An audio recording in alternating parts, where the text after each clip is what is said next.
السلام عليكم. ذكر ابن الجوزي في كتابه البديع بحر الدموع قصة عجيبة عن الإمام الحسن البصري رحمه الله، أنه دخل على بعض المجوس وهو يجود بنفسه عند الموت في لحظاته الأخيرة، وكان منزله يجاور منزل الحسن البصري، وكان هذا المجوسي حسن الجوار، حسن السيرة، حسن الخلق، حتى أن الحسن قال: رجوت الله تعالى أن يوفقه عند الموت ويميته على الإسلام. قال: فقلت له: ما تجد وكيف حالك؟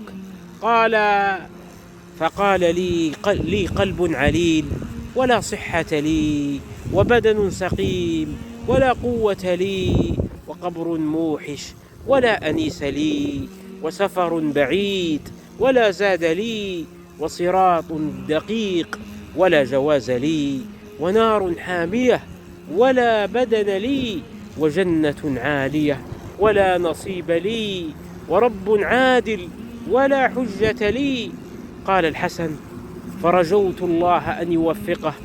قال: فأقبلت عليه وقلت له: لم لا تسلم حتى تسلم؟ قال: يا شيخ، إن المفتاح بيد الفتاح، والقفل ها هنا، وأشار إلى قلبه، ثم غشي عليه. قال الحسن: فقلت: إلهي وسيدي ومولاي، إن كان سبق لهذا المجوسي عندك حسنة فعجل لها إليه قبل فراق روحه من الدنيا وانقطاع أمله. قال: فأفاق من إغماءته وفتح عينه، ثم أقبل وقال: يا شيخ، إن الفتاح أرسل المفتاح، امدد يمناك، فأنا أشهد أن لا إله إلا الله، وأشهد أن محمد رسول الله. ثم خرجت روحه وصار إلى رحمة الله. هكذا كان السلف رضوان الله عليهم يحبون الخير للناس قاطبة، حتى غير المسلم يريد له الخير ويتمنى له الخير ويحرص على هدايته، لأنهم فهموا الدين وحفظوا الإسلام.